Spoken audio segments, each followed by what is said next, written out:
So now what we're going to do, we are going to attach our front facing to our back facing, which is pieces 4 and 5. We are going to stitch them at the shoulder seams. So you had a notch up at the top of your front facing, and then you had notches at the sides of your back facing, and that's what you're going to match up those notches. So if I can still see my notch, because I applied my inner facing after making my notches and I did not remark them, so but I can still see them.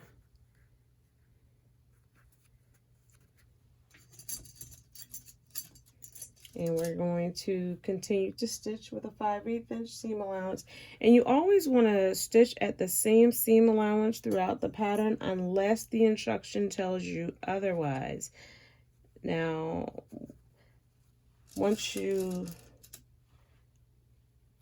get really good, sometimes you'll know, like, if it's better for you to use a smaller seam allowance for fitting purposes, like say at your side seams.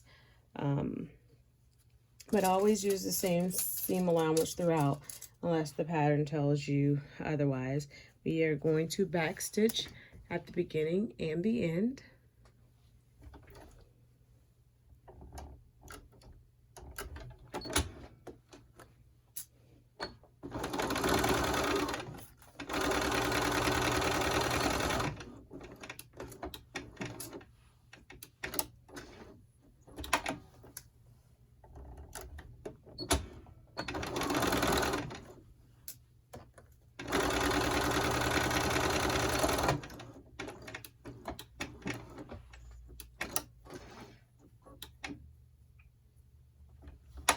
And now what we're going to do on the unnotched end, we are going to, so on the unnotched end, which is the bottom ends, we're going to stitch at a 1/4 inch seam allowance and turn it up to finish that. Or you can do a zigzag stitch or an overcast stitch, or use your serger. But in this case, my serger is in for service, so I am using pinking shears and the turn method. So again, where you're going to stitch a line a 1/4 inch and turn this up, or you can use wash away 1/4 inch tape, but it's just easy to stitch a 1/4 inch line and turn up along that line. So the next step, once you turn under your facing, you are going to attach it to your neck of your front and back, which is already attached.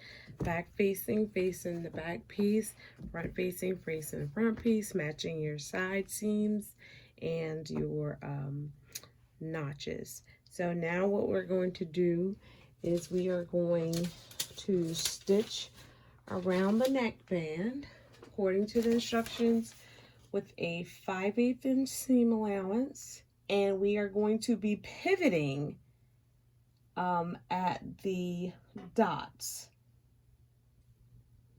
Okay, so after you've turned under your facing on the unnotched edge, you're going to attach your facing to your front and back at the neckline, and you're going to stitch around the facing using a 5/8 inch seam allowance and making sure to pivot. So you're going to be stitching on the lines, pivoting at these dots here. So we're going to come around, 5/8 inch seam allowance, hit that dot, pivot, stitch down, hit that dot, pivot, stitch up, hit that dot, and finish out our stitching. Let's see if I can do this without having to rip out any stitches. Okay, so what I've decided to do is, we'll see how this goes, but I'm gonna start at my pivot marking and come around. So I'm going to work in the opposite direction of what I'm comfortable and used to sewing in. So I'm going to start stitching on the back stitch. I'm going to follow that line. I'm going to hit that dot. Make sure I'm there. And I am going to pivot. And that should be right at 5/8. And it is. Okay. I'm going to reinforce right there. And I'm just going to keep following my 5/8. Sewing a little slower than I'm used to because I'm on the opposite side.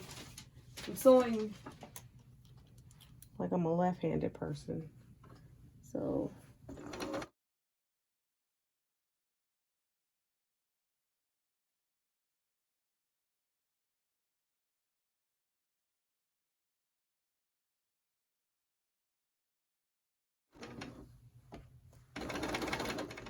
all right, we're coming around to that other dot here. I'm gonna hit it just right. Bam. Pivot. Reinforce by back stitching. Follow that line down. Hit that other dot right back where we started. And done.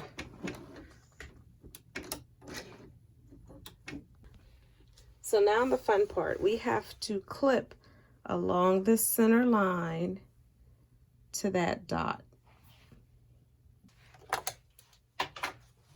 Okay, so you cut down the center to that small dot and then trim your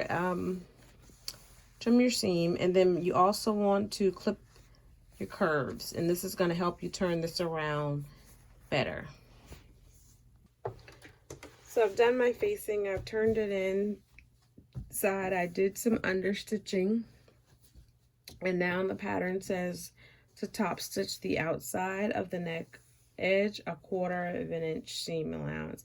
And top stitching is this just outside stitching with a longer stitch length. So we're going to top stitch 1/4 inch all the way around the neck edge. I put my 1/4 inch foot so I don't have to guess about it.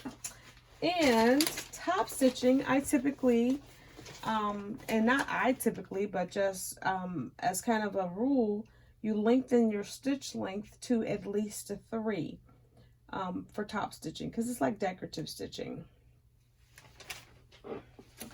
So I'm going to start on this end, and I've got to press this out a little better. So I'm going to make sure I flatten it as I stitch.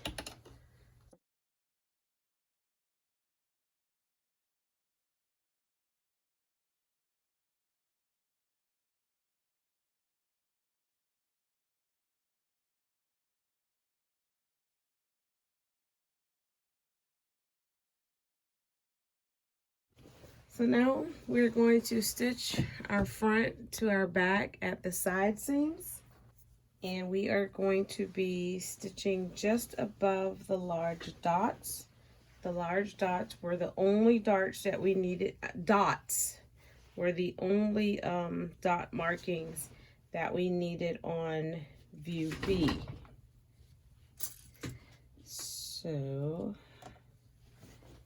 I'm gonna match my notches.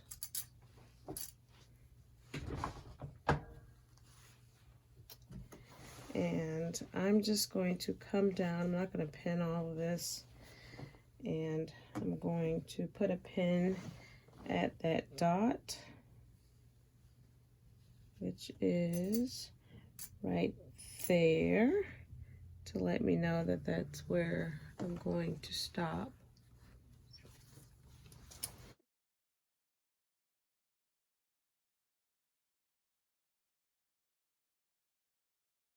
I'm going to take my 1/4 inch foot off, put my regular foot back on,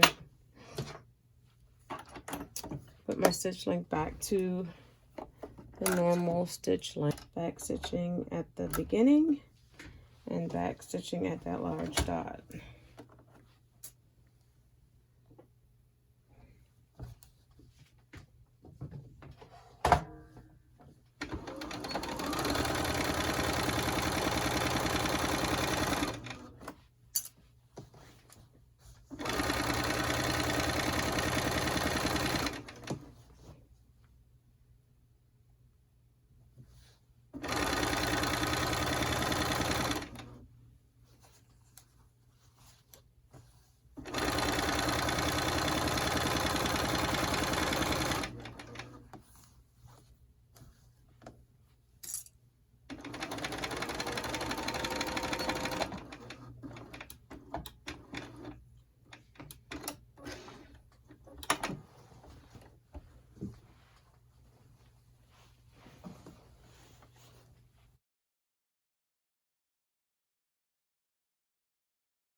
So now we have piece 7.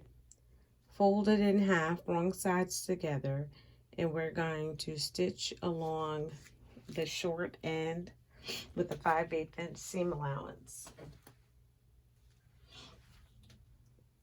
And yes, you have to follow the cut of it. So 5/8 inch seam allowance, hitting that point and coming to the end. Okay, one of the next things that we do after we have pressed that flange, you baste around the raw edge of the flange just to keep the pieces together. I didn't do that. And then you attach the flange right sides together with the armhole of the shirt and stitch at a 5/8 inch seam allowance all the way around, back stitching at the beginning and the end. And I always start at the underarm seam with my stitching.